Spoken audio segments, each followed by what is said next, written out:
Hi everyone. Today I'm going to read the story, the true story of the Three Little Pigs by A. Wolf, as told to John Sakena, and it was illustrated by Lane Smith. Everyone knows the story of the Three Little Pigs, or at least they think they do.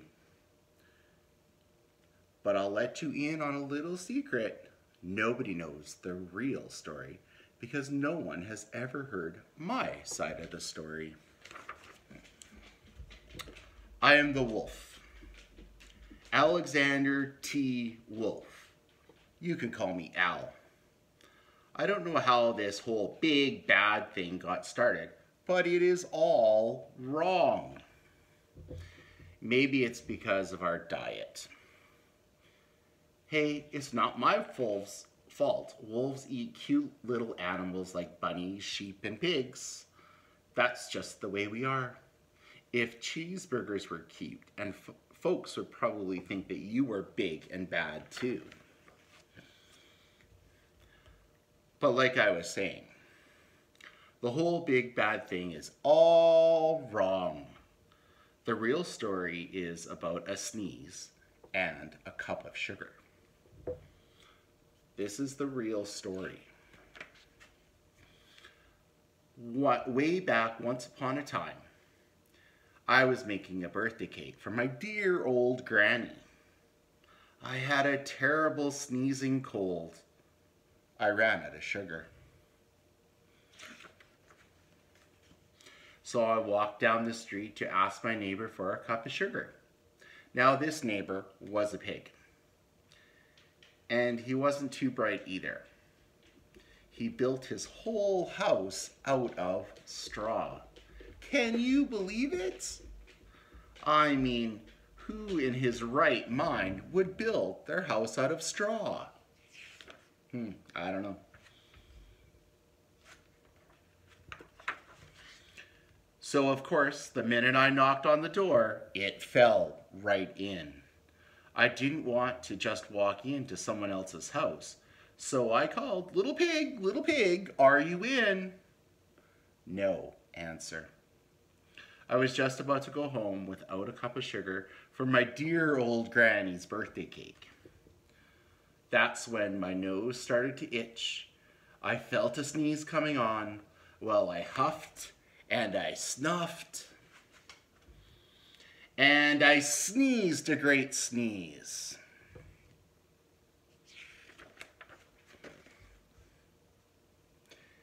And you know what?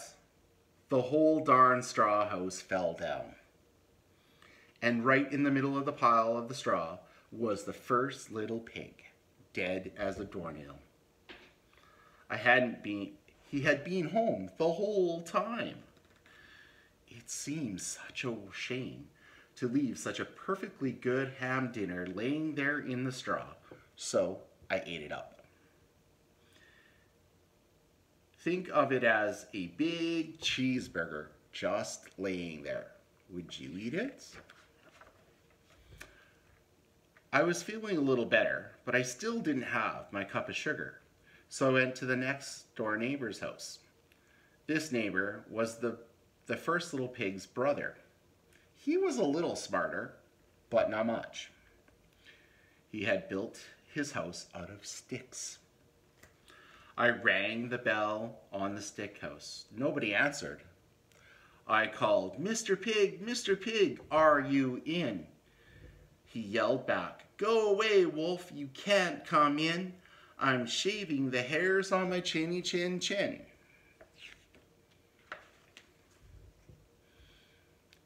I had just grabbed the doorknob when I felt another sneeze coming on. I huffed and I snuffed and I tried to cover my mouth, but I sneezed a great sneeze. And you're not going to believe it. But this guy's house fell down just like his brother's. When the dust cleared, there was the second little pig, dead as a doornail. Wolf's honor.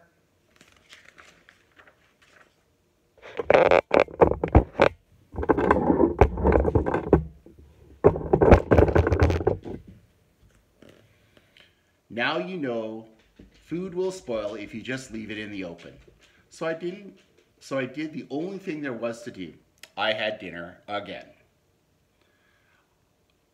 Think of it as a second helping. I was getting awful full, but my cold was feeling a little better.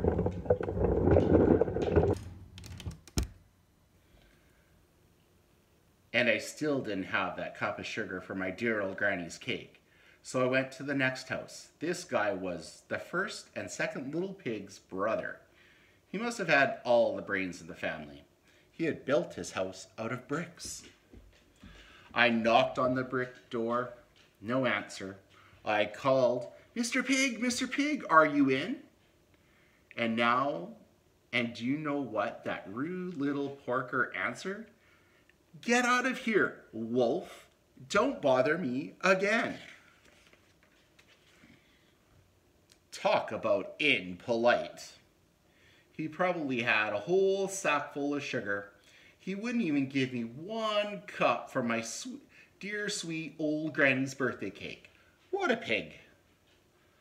I was just about to go home and maybe make a nice birthday card instead of a cake when I felt my cold coming on. I huffed and I snuffed and I sneezed once again. Then the third little pig yelled, and your old granny can sit on a pin.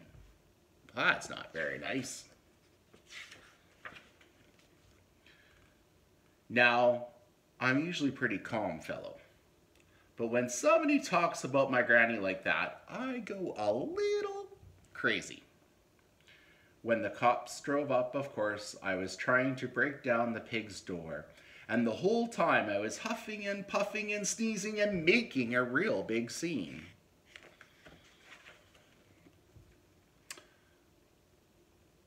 And the rest, they say, is history.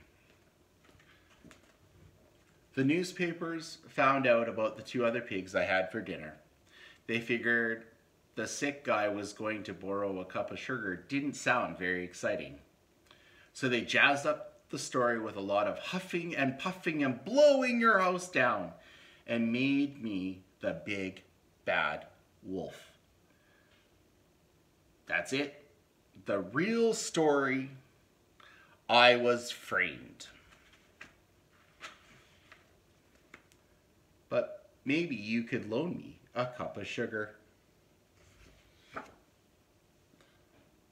So I want you to think about your favorite story and maybe tell that story from a different character's point of view. So if you're thinking about Cinderella, maybe you tell the story from one of the stepsisters' viewpoints. If you are thinking of Goldilocks and the Three Bears, maybe you tell the story from the baby bear's perspective. If you are thinking of any story, think of a different character and how the story might change if they told it. Have a good day.